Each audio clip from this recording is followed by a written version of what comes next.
नमस्कार। आज मैं आपको ऋग्वैदिक काल के महायुद्ध दशराग्य युद्ध की कहानी सुनाऊंगा, जिसका वर्णन ऋग्वेद के 7वें मंडल में मिलता है। हस्तिनापुर और कुरुक्षेत्र की गाथाओं से भी सदियों पहले भारत के भाग्य ने एक नया मोड़ लिया था। वह मोड़ किसी रणभूमि में नहीं, बल्कि एक राजा के राजदरबार में आए एक वैचारिक परिवर्तन से शुरू हुआ था। यह कहानी न केवल पौराणिक दृष्टिकोण से महत्वपूर्ण है, बल्कि भारत के भारत नामकरण और कुरु वंश की स्थापना की ऐतिहासिक कड़ियों को भी जोड़ती है।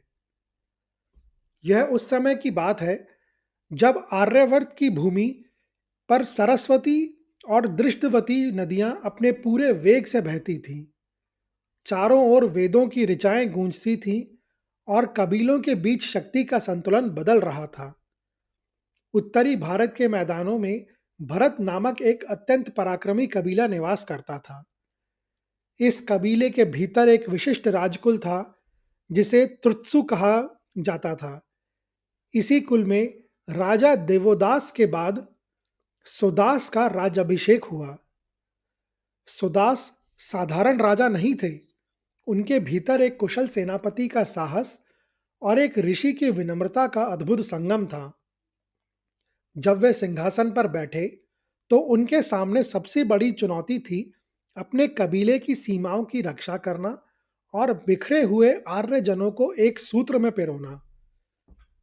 राजा सुदास के उत्कर्ष के पीछे सबसे बड़ी शक्ति थे उनके राजपुरोहित राजश्री विश्वामित्र।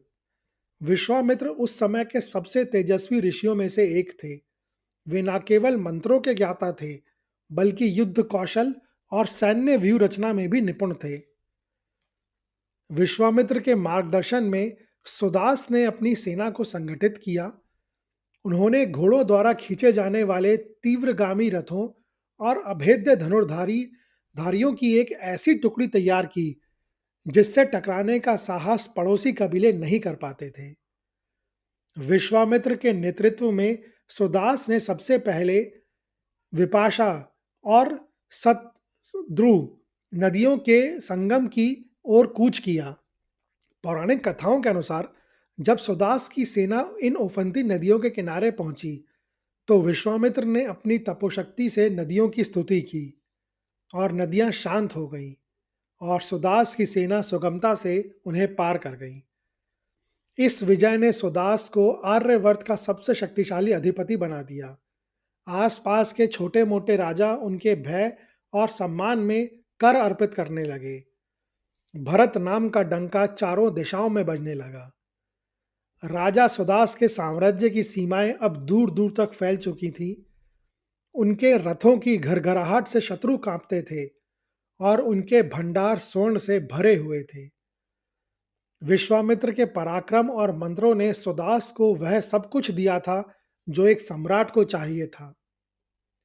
एक संध्या, जब सूर्य की किरणें सरस्वती नदी के जल पर स्वर्णिम आभा बिखेर रही थी, सुदास के दरबार में ऋषि वशिष्ठ का आगमन हुआ। वशिष्ठ, जो क्षमा और ब्रह्म तेज की प्रतिमूर्ति थे, उनकी आंखों में एक ऐसी शांति थी जो सुदास ने पहले कभी नहीं देखी थी। जहां विश्वामित्र का तेज अग्नि की तरह प्रज्वलित था, वहीं वशिष्ठ की ऊर्जा एक शांत शीतल झील जैसी थी। सुदास को महसूस हुआ कि विजय तो उन्हें मिल गई है, लेकिन आत्मिक शांति और स्थिरता अभी भी कोसों दूर है। सुदास ने वशिष्ठ से आध्यात्मिक चर्चा की और वे उनके ब्रह्म ज्ञान के प्रति पूरी तरह समर्पित हो गए। उन्हें लगा कि एक राजा के लिए केवल युद्ध जीतना पर्याप्त नहीं है, बल्कि प्रजा के आध्यात्मिक उत्थान के लिए वशिष्ठ जैसे गुरु होना भी आवश्यक है। एक दिन भरे दरबार में सुदास ने वह घोषणा की जिसकी कल्पना किसी ने नहीं की थी। वह बोले, आज से भरत कुल के मुख्य राजपुरोहित का पद ब्रह्म ऋषि वशिष्ठ सुशोभित करेंगे। यह समाचार विश्वामित्र के लिए किसी वज्रपात से कम नहीं था। वे न केवल सुदास के गुरु थे, बल्कि उन्होंने ही सुदास को एक छोटे कबीले के मुखिया से चक्रवर्ती सम्राट बनाया था। विश्वामित्र के लिए यह केवल पद का परिवर्तन नहीं, बल्कि उनके पुरुषार्थ का तिरस्कार था। वे सुदास के कक्ष में पहुंचे। उनकी आंखों में क्रोध की लालिमा थी। वह चिल्लाए, सुदास, क्या तुम भूल गए कि मेरी ही सिद्धियों ने तुम्हें अजय बनाया है? क्या तुम उस हाथ को काट रहे हो जिसने तुम्हें तलवार थामना सिखाया है? राजा सुदास ने विनम्रता से सिर झुकाया। ऋषिवर, आपकी शक्ति पर संदेह नहीं है, किंतु मेरी आत्मा वशिष्ठ की शांति में अपना मार्ग देख रही है। मार्गदर्शन का रूप बदल सकता है, कृतज्ञता नहीं। विश्वामित्र, जो स्वयं एक राजा रह चुके थे और जिन्होंने अपनी तपस्या से ऋषि पद पाया था, इस विनम्रता को छलावा समझ बैठे। उनका अहंकार आहत हो चुका था। उन्होंने वहीं अपने कमंडल से जल लिया और एक कठोर शपथ ली। सुदास, जिस पद ने तुम्हें अभिमानी बनाया है, मैं उसे धूल में मिला दूंगा। यदि मैंने तुम्हें बनाया है, तो मैं तुम्हें मिटाने की शक्ति भी रखता हूं। अब वशिष्ठ का ज्ञान और तुम्हारी सेना मिलकर भी विश्वामित्र के क्रोध को नहीं रोक पाएगी। विश्वामित्र ने उसी क्षण राज दरबार त्याग दिया। वे महल की सीढ़ियों से नीचे उतरे, लेकिन उनके पीछे शांति नहीं, बल्कि एक महायुद्ध की पदचाप थी। विश्वामित्र का हृदय अब एक ऋषि का नहीं, बल्कि एक घायल सेनापति का था। वे जानते थे कि सुदास के भरत कबीले को हराना किसी एक राजा के बस की बात नहीं है। इसलिए उन्होंने एक ऐसी योजना बनाई जो आर्यवर्त के इतिहास में पहले कभी नहीं देखी गई थी, एक महागठबंधन। विश्वामित्र ने अपनी तपस्या के तेज को कूटनीति की धार में बदल दिया। वे एक वन से दूसरे वन और एक राज्य से दूसरे राज्य की यात्रा पर निकल पड़े। उनका लक्ष्य था उन सभी राजाओं की ईर्ष्या को हवा देना जो सुदास के चरणों में झुकने को मजबूर थे। विश्वामित्र सबसे पहले पुरु वंश के राजा पुरुकुत्स के पास पहुंचे। पुरु कबीला अपनी वीरता और गौरव के लिए प्रसिद्ध था। विश्वामित्र ने उनके अहंकार को झकझोरते हुए कहा, हे पुरुकुत्स, क्या सरस्वती का जल अब केवल भरतों के घोड़ों के लिए है? यदि आज तुमने सुदास को नहीं रोका, तो आने वाली पीढ़ियां तुम्हें केवल एक कर देने वाले राजा के रूप में याद रखेंगी। पुरु के साथ साथ यदु, तुर्वश, अनु और द्रुहयु कबीले भी इस गठबंधन में शामिल हो गए। ये पांचों पंचजन कहलाते थे और इनका एक साथ आना प्रलय के संकेत जैसा था। परंतु विश्वामित्र यहीं नहीं रुके। उन्होंने उन सीमाओं तक पहुंच बनाई जहां आर्य और अन्य संस्कृतियों का मिलन होता था। उन्होंने अलिना, पख्ता, भलानस, शिव और विषणिन जैसे कबीलों के सरदारों को भी स्वर्ण और गौरव का लालच देकर अपनी ओर कर लिया। अब यह केवल राजाओं का युद्ध नहीं था, यह एक ऋषि द्वारा बुना गया जाल था, जिसमें 10 अलग-अलग संस्कृतियों और सेनाओं सुदास के विनाश के लिए एक सूत्र में पिरो दी गई थीं। हजारों रथ, लाखों पैदल सैनिक, सैकड़ों हाथी, अनगिनत घुड़सवारों का रेला, इन सब को लेकर विश्वामित्र परुष्णी नदी के तट पर पहुंचे। जब 10 राजाओं के झंडे एक साथ लहराए, तो आकाश धूल से ढक गया। नदी के दूसरी ओर राजा सुदास की सेना संख्या में बहुत कम थी। विश्वामित्र जानते थे कि सुदास के पास वशिष्ठ का आध्यात्मिक कवच है, इसलिए उन्होंने प्रकृति की शक्ति का सहारा लेने का निर्णय लिया। विश्वामित्र ने नदी की ओर इशारा करते हुए राजाओं से कहा, हमें केवल तलवारों से ही नहीं लड़ना, हमें इस नदी के प्रवाह को ही सुदास का अंत बना देना है। आप लोग ऊपर की ओर बांध बनाओ, पानी का रुख मोड़ो और भरतों को प्यास से तड़प कर मरने दो। उन्होंने राजाओं को निर्देश दिया कि वे नदी के ऊपर की ओर बांध बना दें। 10 राजाओं की सेना ने आधी रात तक ही बांध का काम पूरा कर लिया, जिससे पानी का स्तर तेजी से बढ़ने लगा। शत्रु खेमे में अट्टहास गूंज रहा था। राजा पुरुकुत्स ने अपनी तलवार हवा में लहराते हुए कहा, कल सुबह सुदास के सैनिक योद्धाओं की तरह नहीं, बल्कि तिनकों की तरह बहते हुए दिखेंगे। उधर सुदास के शिविर में भय का वातावरण था। शत्रु की सेना का विस्तार क्षितिज तक दिखाई दे रहा था। जब सुदास ने देखा कि वे चारों ओर से घिर चुके हैं, तब उन्होंने ऋषि वशिष्ठ की शरण ली।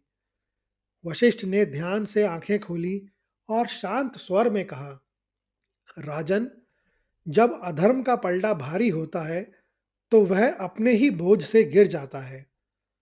तुम केवल अपनी सेना को तट पर स्थिर रखो। विश्वामित्र ने प्रकृति को चुनौती दी है और प्रकृति अपना न्याय स्वयं करेंगी। उन्होंने वरुण देव, जो कि जल के देवता हैं, और इंद्रदेव, जो कि वर्षा के देवता हैं, उन दोनों का आवाहन किया। ऋग्वेद के 7वें मंडल के वर्णन के अनुसार वशिष्ठ के मंत्रों ने वायुमंडल को झकझोर दिया था। अचानक पहाड़ों पर ऐसी मूसलाधार वर्षा शुरू हुई जैसी पहले कभी नहीं देखी गई थी। परुष्णी नदी का वेग देखते ही देखते 10 गुना बढ़ गया।